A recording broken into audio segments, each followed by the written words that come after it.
Minasan, konnichiwa, Zamurai Engineer desu. In this video, let us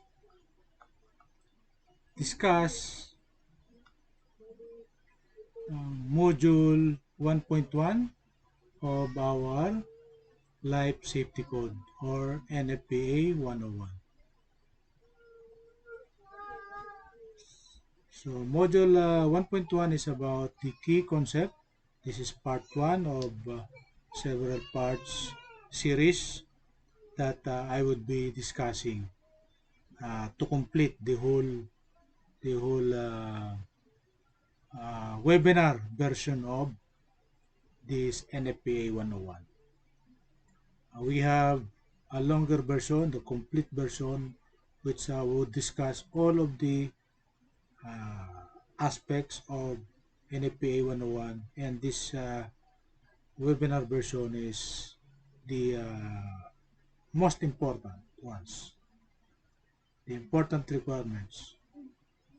Okay, the most important compared to all the others.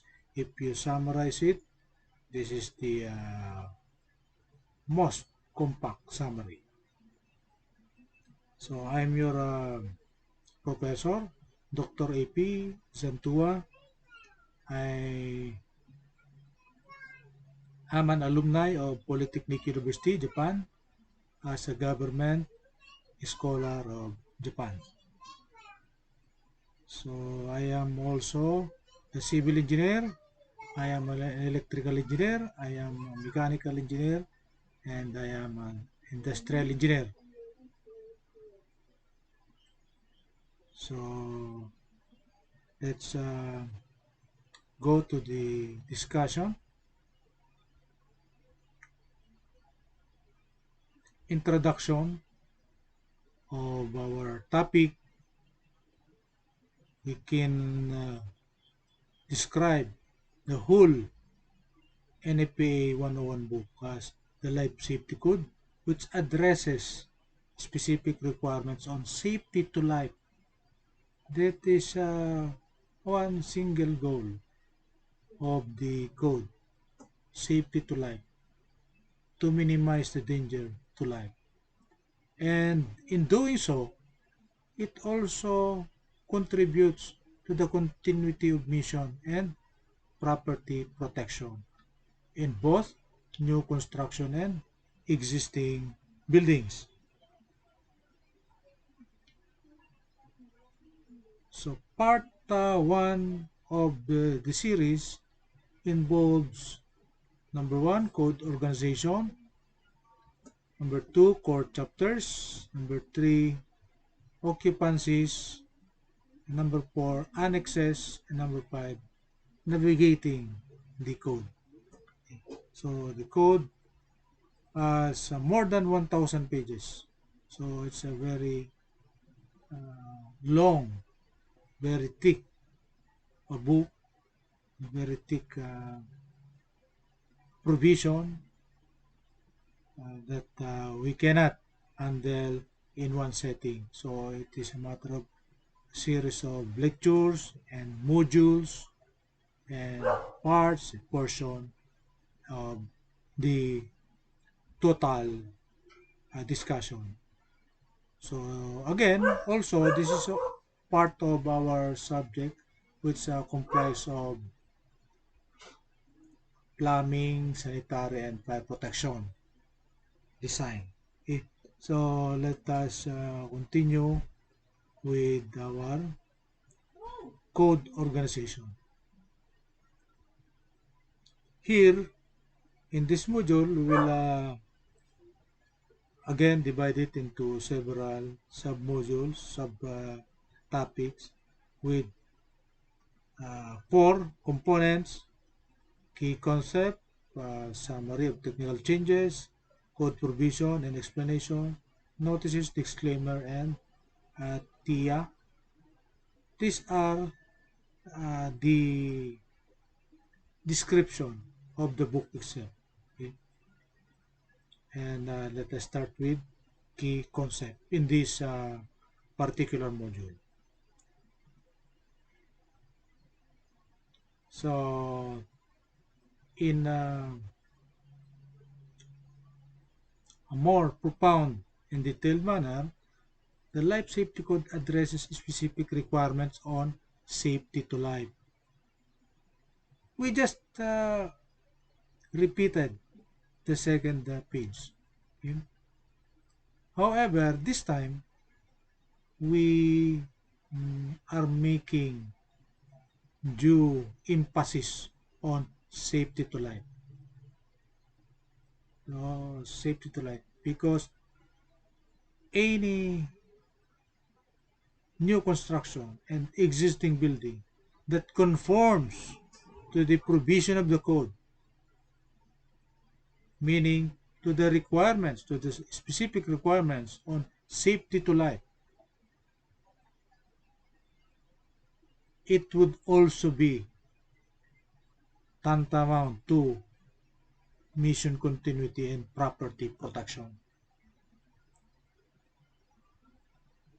So because you conform to the life safety code, you also have a byproduct, which is a good mission continuity and property protection. Okay? So not all the goals are tangible here. So mission continuity is intangible, but the purpose is clear. Structures, buildings are being utilized for a specific purpose, for a specific function. And because of those functions, there are several users of the building, several users of the structure that have their own mission. They have their own job to do. They have work to do with respect to that structure of the building. So the continuity of their job, continuity of their work is being dependent on the preservation of the building. Okay? And if you protect the occupant of the building, it is a more or less protection of the building. Okay, not that is not equal. It is more or less. That is not equal, but it's more or less that our life safety code contributes to the continuity of mission and property protection in general. So also we emphasize new and existing.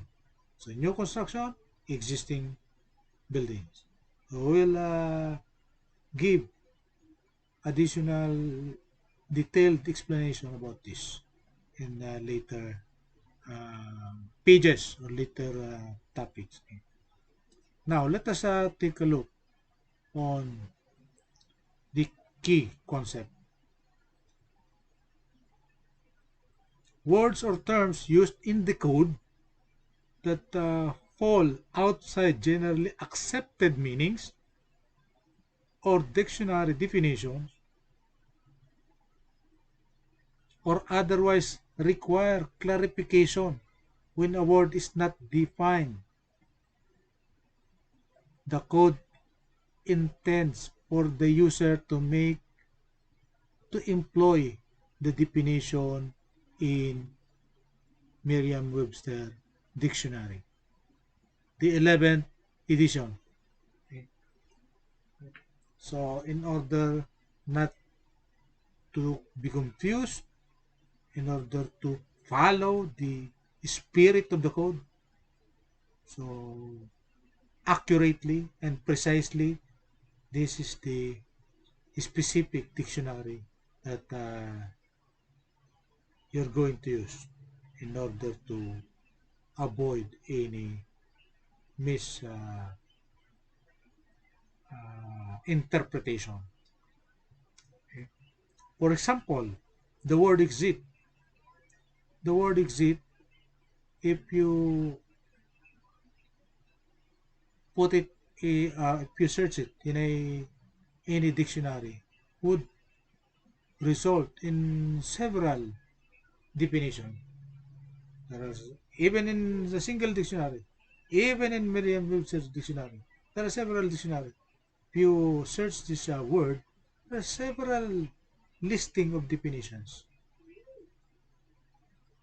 And because of that, we have to clarify which one is it in our code. We will use a particular definition in our code so that everybody would be able to get the same meaning, the same information coming out from the code to minimize the inaccuracy and the confusion, because this is a code. Okay, so this code actually defined exit as that portion of a means of egress. So it is part of a means of egress. So there are several parts of means of egress. So one part is called an exit.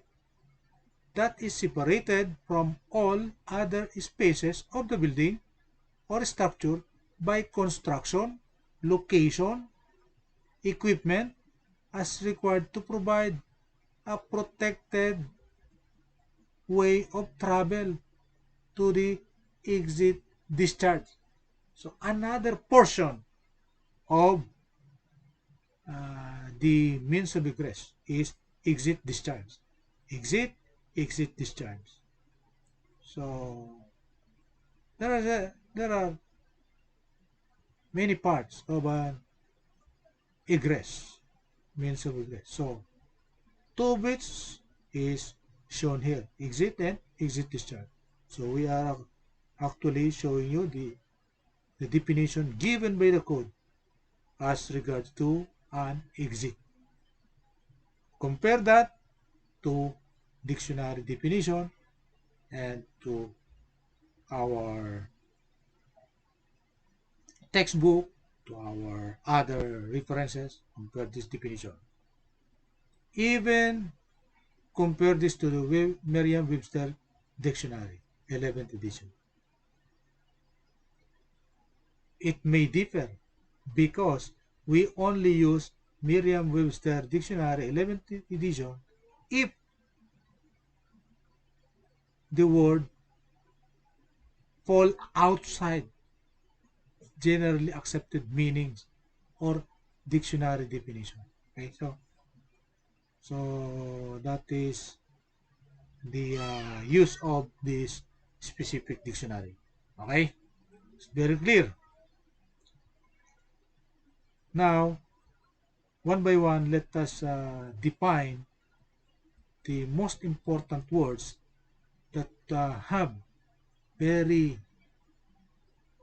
accurate meaning inside the code.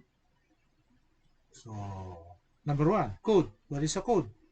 It is an standard. It is an extensive compilation of provision covering broad subject matter or that is suitable for adoption into law independently of other codes and standards. So this is what? A body of knowledge independent to other body of knowledge. Okay? Meaning there's a field that utilize this code and separate from other field that also have their own codes. Okay? So it is a standard. It's not only a standard, it's more than that. It is an extensive compilation of provision. Provision. Okay? Provision, meaning it provides provision. It provides for provision. Provides for the use of. Provides for the outright use of. Provides for the legal use of. Provides for the the authorized application of. So that is what we mean by provision. Okay?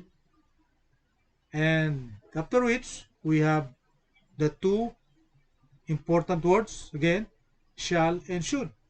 What do we mean by shall? Whenever we read shall from the code, it indicates a mandatory requirement.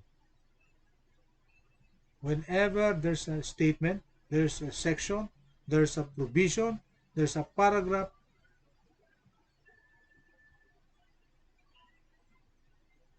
that involves shall, it indicates mandatory. So mandatory meaning it is not voluntary. It must be mandatory. It must be used. It must be applied. It must be conformed with. Okay, so that is what we mean by mandatory. Okay.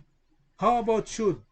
Whenever we read the word should in a sentence inside the code, section, paragraph, provision, it indicates a recommendation or that which is advised but not required. So required is shall, recommendation should. Okay, so that's a difference. We should be clear with that. In general, we have the following. So for example, we have again mandatory requirement, which shall be, shall have. So those are the words for mandatory requirement. For optional provision, we have were permitted by. So if you, whenever you see the phrase were permitted by, that is optional provision. You can or you may or you may not follow that provision. How about limited provision? Limited, some parts of it you have to follow, and that's all. Conditional, like unless prohibited by. Unless prohibited by. There is a limitation. There's a limitation attached to certain provision. Without limitation, that is mandatory. But unless prohibited by, so there's a limitation of that provision. Okay, and whenever you see or you read where required by, this phrase means how to do it, right? How it is done in accordance with the code. Okay, so there are several examples. For example, paragraph 8.6.5, the minimum fire resistance rating for the enclosure of floor openings shall be as follows. Shall be meaning mandatory. Okay, the minimum fire resistance rating is a mandatory requirement because it says shall be. Okay, how about the paragraph or subparagraph? Subparagraph 8.6.9.1. Okay, because the code, this numbering is actually chapter, section, paragraph, subparagraph. Okay, so we are subparagraph were permitted by chapters 11 through 41. Unenclosed vertical openings not concealed within the building construction shall be permitted as follows. Shall be. Okay? Shall be. It is a mandatory, shall be, permitted by. Permitted by. So shall be permitted. So, what it is a mandatory requirement, but be permitted as follows. When it is permitted by somebody, okay, shall be permitted. It is permitted. Okay? It is optional. It depends on somebody. No? Permitted by. Who give the permission? We will take a look later. Okay? We will go through it later on. Another example for limited provision. 8, paragraph 8.6.7. Unless prohibited by Chapter 11 through 43, an atrium shall be permitted provided that the following conditions are met. It is conditional. So, it is delimited by some condition. Okay? Shall be. It is shall be, but it is limited by something. No? It is a mandatory. So, this with shall be are mandatory, but with limitation. Okay? And what are the limitations? They are specified like this. Shall be limited by the following condition. Okay? If the following conditions are met. So, they will list the condition that have to be met. Okay? And the fourth example is paragraph 7.10.1.1, that is subparagraph. Means of egress shall be, again, shall be marked in accordance with section 7.10 were required in chapters 11 through 42. So, shall be marked in accordance were required by,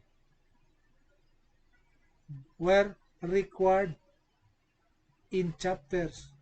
So, meaning, look in chapters 11 through 43 and follow how to do it. Okay. Follow what chapters 11 through 43 tell you to do. So, that is what we meant by were required by. Next, what is approved? Approved means acceptable to the authority having jurisdiction. Now, there's a guy that have the authority over some area and scope of work. He has authority, responsibility given to him to take a look in some area, in a specific certain area with legal boundaries and scope of work. If he is the one who assigned in that scope of work in that area, then he is the one having jurisdiction. He is the authority having jurisdiction. Okay. What do we mean by authority having jurisdiction? Or, in short, AHJ. Authority having jurisdiction. AHJ. It is an organization, office, or individual. It could be an individual. It could be an office. It could be an organization. For example, your city engineering office. It is an organization or an office. Okay. Responsible for enforcing the requirements of a code or standard. So, if somebody is given the responsibility to enforce, to see to it that the standards in the codes are being followed. So that is what we meant by authority having jurisdiction. Not only enforcing, but for approving equipment, materials, installation, or procedure. Approving equipment, materials, installation, or procedure. Okay? So,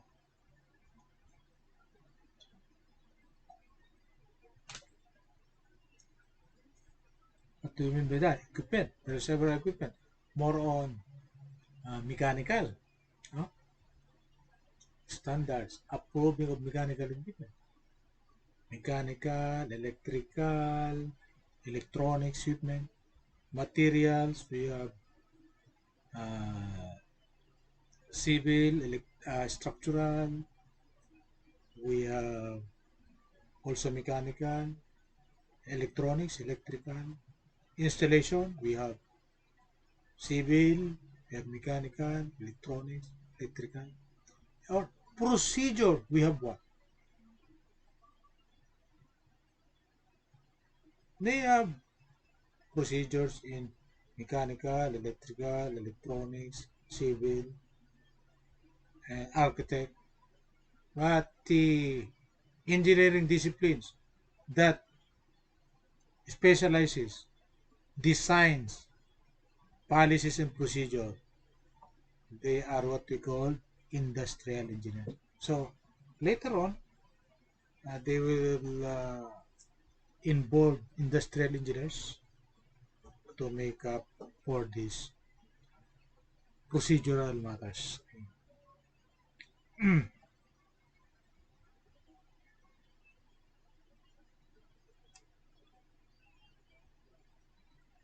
So what about the title of the code? Life Safety Code. Initially, before 1966, it is called Building Exits Code. So if the code is called Building Exits Code, it means that the provision specifically sets up requirements for exit only. Okay? Exit was very limited in scope because it only specifies the requirement of what is an exit. Okay? And later on, it is expanded to be called Code for Safety to Life from Fire in Building and Structures. So that is from 1966. Okay, that is the name, the code. And while that is the name of the code, it's too long. That's why, as a nickname, they shorten it to become Life Safety Code. Okay, from 1966. But formally, the code was officially renamed Life Safety Code in year 2003. Okay. So what about the change? It expanded the scope of the code from specification-based code for stairs, doors, and fire escape, because those are the exits, okay, to a performance-based and specification-based code that addresses different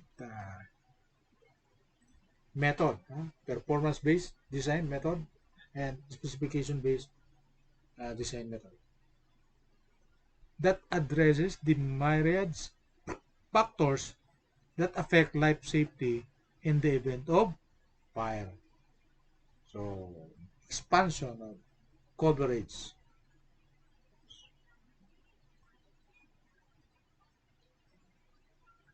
Even currently, there are non-fire issues that is being, it's not the code is not focused on it, but it is related and attached to it is a byproduct, just like what we have explained in the second page. Non-fire issues, because the main goal is the minimization of dangers to life from fire, caused by fire. Okay? Very specific, from incident caused by fire. How about non-fire issues? The code addresses non-fire building occupant use issues. There are issues of the occupant aside from fire. It's like what? Crowd management, security, and emergency medical personnel. Okay? What are the examples that we can say about this? Okay? So that these things are able to reach any individual at any given time, without undue hindrance. Although we are specifically focused on fire incident protection and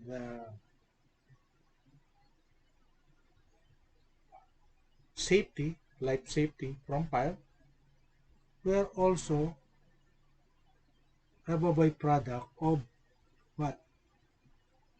Being able to deal with indirectly, deal with the, for example, panic. There's a panic. There's no fire. But there is one guy, for example, who shouted fire. There's no fire, but somebody shouted fire in a crowded place. What will happen?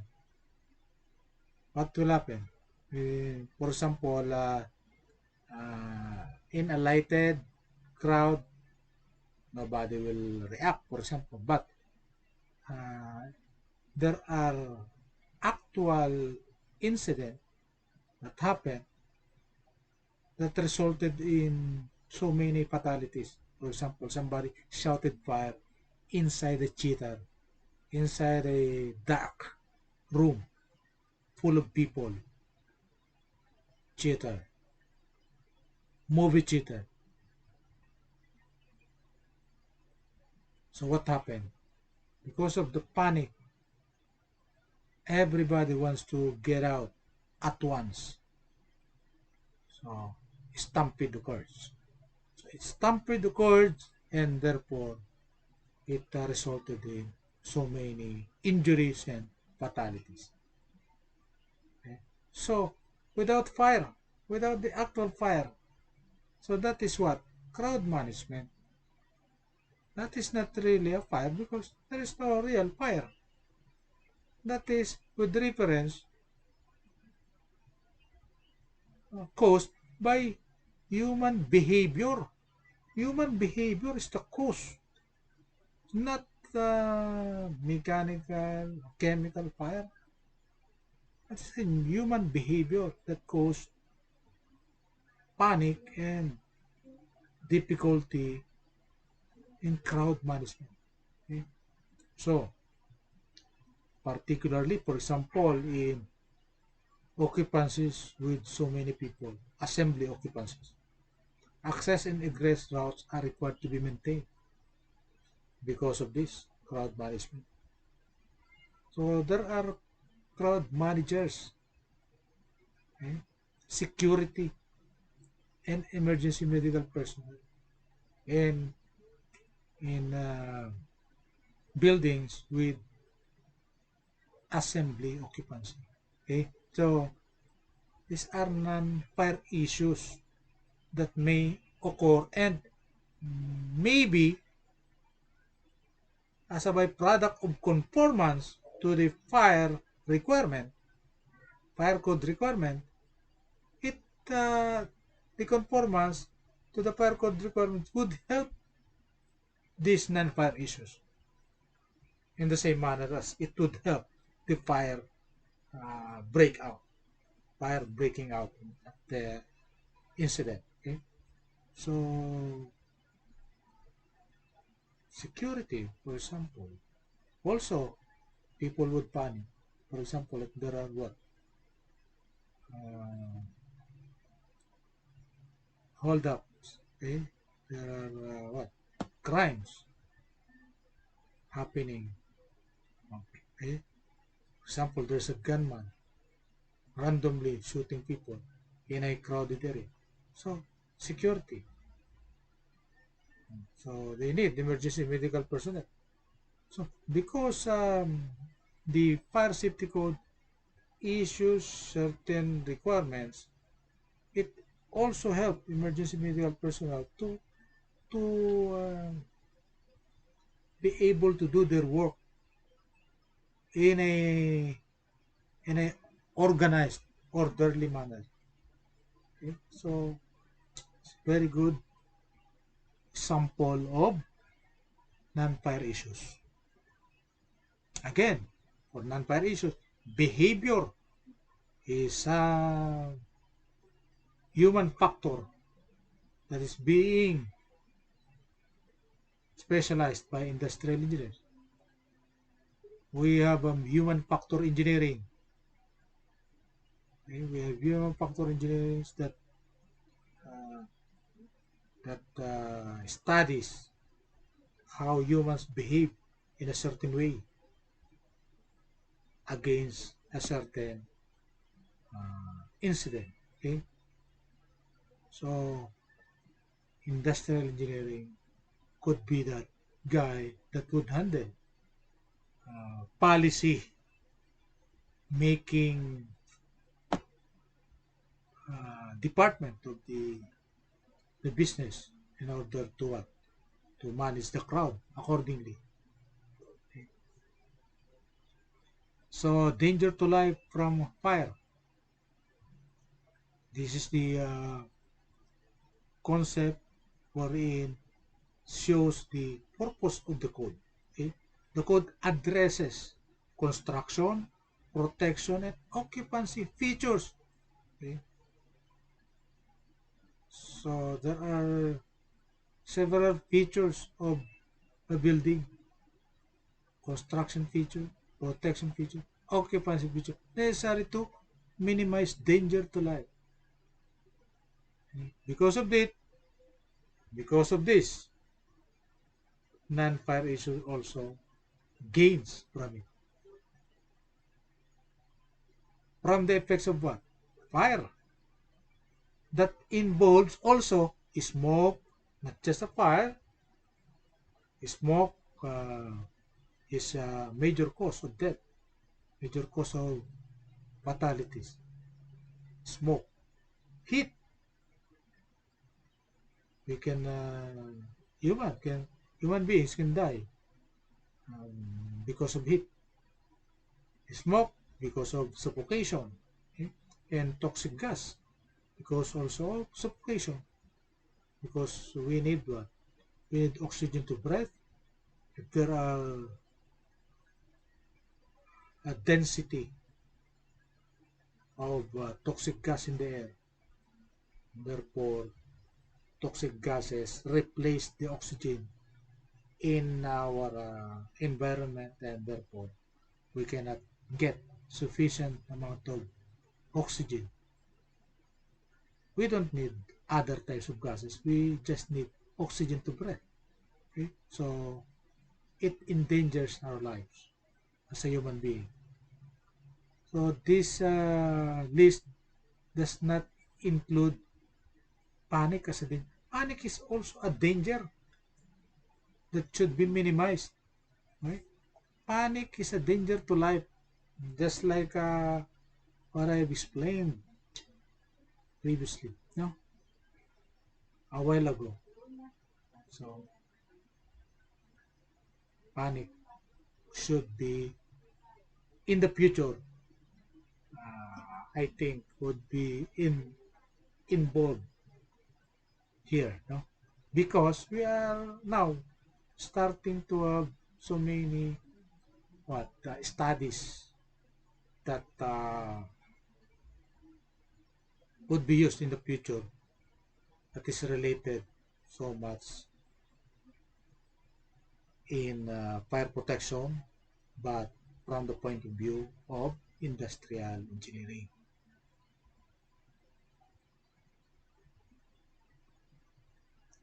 Life safety evaluation. Panic is not a typical reaction of occupants in a burning building that at least comes close to being code compliant. It's not yet, not yet. We have yet to get so many research results in order to be able to conclude something and to utilize something and to measure something in this regard, in this area, okay, to quantify. So we need quantification of this. So those are the research needed in this area to be able for the industrial engineering design to affect the crowd management, the control of human behavior as a requirement in fire safety code or life safety code. For instance, life safety evaluation required of large assembly occupancies like chapter 12 and 13. They are the chapter. These are the chapters that specifically provides for the requirements necessary for protection of life in an assembly occupancy. Not only with fire, but also with storm, for example, or collapse of ceilings, of structure, of some parts, portion of the structure. There are portion of the building that collapse, even ceilings, even walls. Okay, so there's a panic that would happen. So crowd behavior and other related factors. So the provisions of paragraph 12.7.6 and paragraph 13.7.6 require crowd managers. There's a requirement. Okay? Crowd managers in all assembly occupancies. So take a look. Crowd managers are required in all assembly occupancies. Hello. Crowd managers. So therefore, that is industrial engineering. Okay.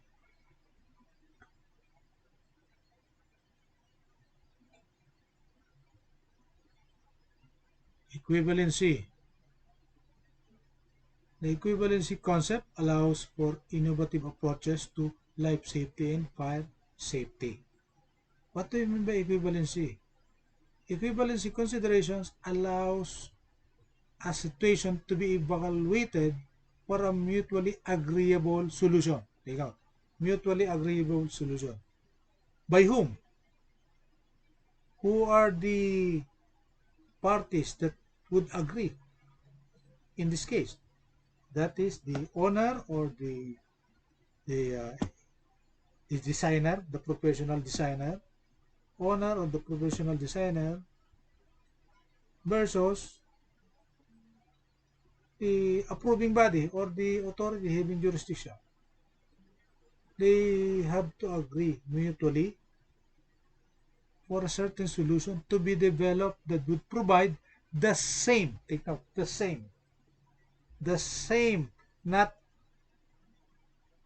less than, in any way, the same level of protection or better, the same level or better level of protection of life safety than which would result from strict compliance with the code's prescriptive requirements. So, the same as the code's prescriptive requirement. So, the solution could be also prescriptive, can be prescriptive with the same or better level or performance-based design requirements that would result in the same or better as agreed upon by the professional designer and the authority having jurisdiction. So areas not being addressed in this code, very specific. There are 4 areas that are not included. Number 1, general fire prevention. So there is a fire prevention code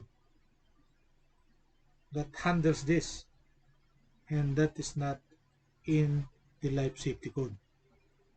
So building construction features that are normally a function of fire prevention codes and building codes. So there are areas in the building codes that are not addressed. Mechanical code, electrical code, electronics code. There are several there that are not related to life safety code. No? Number 2, prevention of injury incurred by an individual due to that individual's failure to use reasonable care. So that is not addressed. We cannot say nobody will get hurt in this building because we already set up a system that is injury proof. Okay? Okay? So we cannot do it because it is not part of the life safety code to promise such aspects. Prevention of injury by individual due to that individual's failure. Okay, so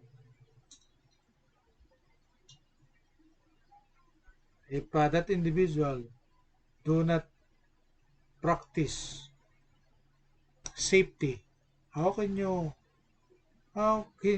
prevent injury? Okay, so we cannot guarantee. Okay, so number 3, preservation of property from loss by fire. So that is not the goal of the code. The goal of the code is what? Centered upon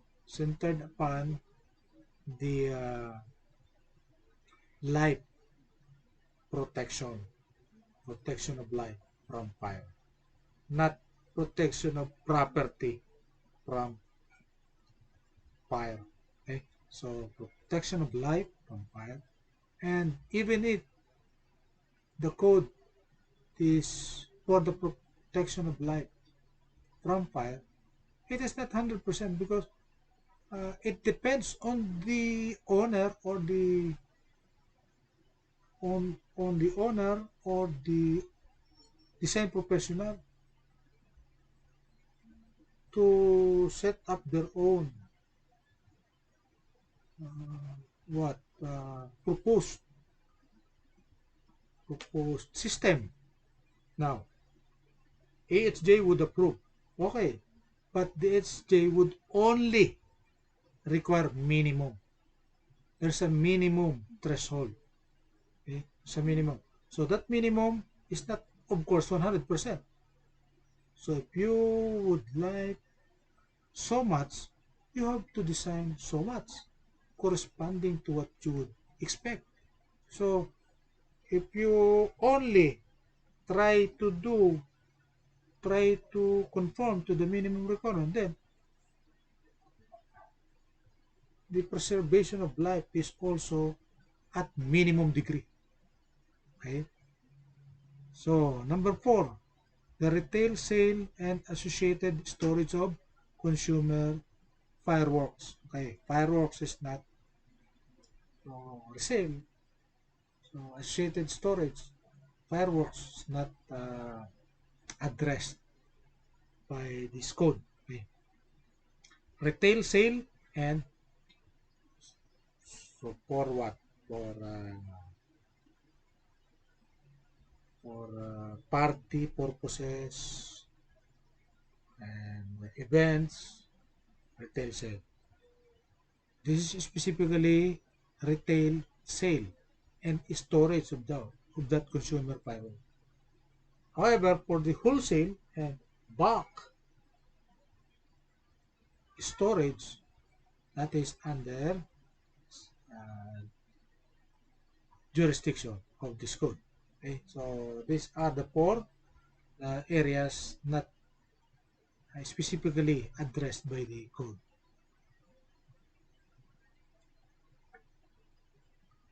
What is the actual purpose of this code? The purpose is to provide minimum requirements. Take note again. I'm saying minimum. Every code, every other code. I am a civil engineer. We have a civil engineering code, or we have the structural code. That code only provides for the minimum requirements. It depends on engineer to engineer and the owners themselves on what degree they would like to conform to the code. Do they want to conform to the code more than the minimum requirement? I think nobody. I think nobody, or I think 99% of the engineers or the owners don't think like that. Everybody, 99% thinks that the code must be conformed. But they do not know that the code only requires minimum. It doesn't prevent you. The code doesn't prevent you to over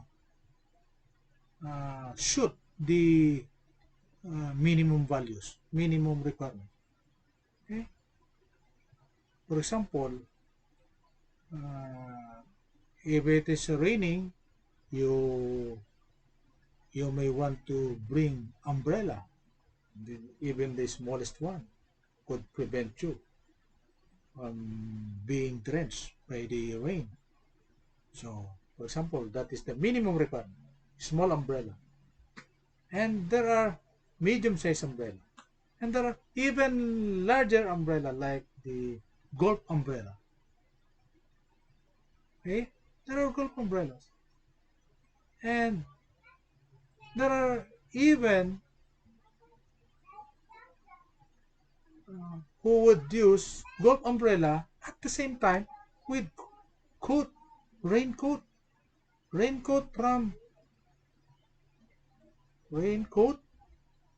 independently used plus golf umbrella. But the requirement is only a small umbrella.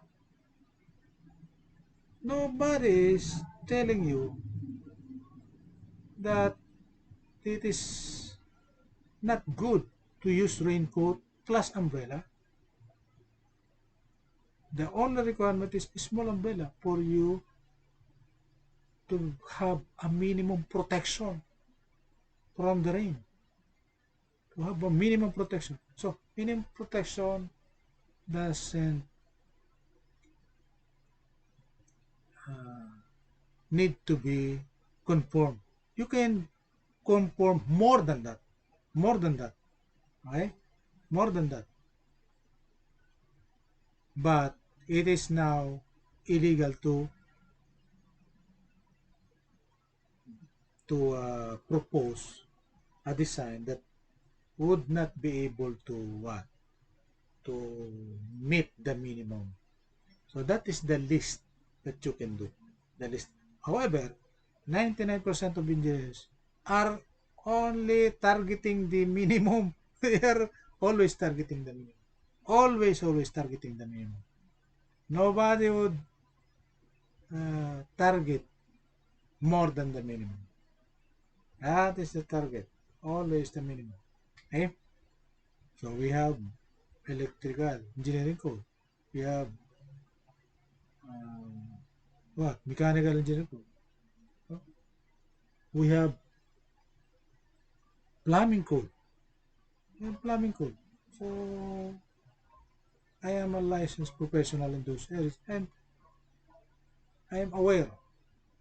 However, most of the engineers will not look at it as a minimum. They are looking at it as the required value, the required threshold, not the minimum threshold, but that is requirement. So this is minimum design, operation, and maintenance. That is for the purpose of design, operation, and maintenance of buildings and structures for life safety from fire. Okay? That is the purpose of the code. Minimum to minimize the danger to life. So, structures, these building structures for life safety from fire. We want minimum life safety from fire. Much better if more than minimum. No? Its provision will also aid life safety in similar emergencies. This is what we are talking about. Because we are looking and conforming and following the minimum requirements for life safety. So, in doing so, following those provisions also unknowingly, knowingly or unknowingly, also give us the advantage of uh, protection from emergencies, from crowd panic, negative crowd behavior, okay, and so on. So those are the things that we are taking note of. And application. What are the application of this code? There are only two stated specifically in the code. This code shall apply to both new construction and existing building. New construction, existing building, this code shall be applied. Mandatory. Okay? Either it is a building or a structure. What is the difference between building and structure? Buildings are those type of structure that human beings can uh, go through, can use, can occupy. No? While structure are not designed for human beings to physically occupy. For example, tower, uh, electrical power line tower. Okay, that is not for human beings to move around. Okay, that is a dangerous place for human being, and nobody are authorized within that area unless they are the authorized person. Okay? So what else? Wi-Fi tower. Those are structures that are not building. The next one, the second one is shall apply to vehicles, vessels, or other similar conveyances. Vehicles, vessels, or what? Train. Because that is similar conveyances, no? Vehicles. Vehicles meaning these are the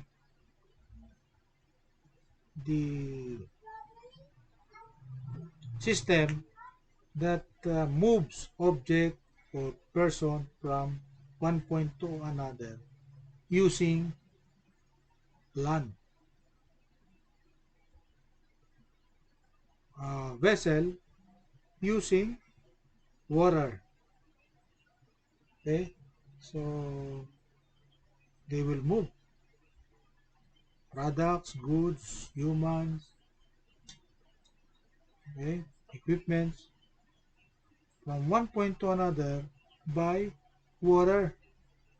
That is vessels. Okay, so vehicles and vessels. So meaning to say, those non-moving buildings and structure.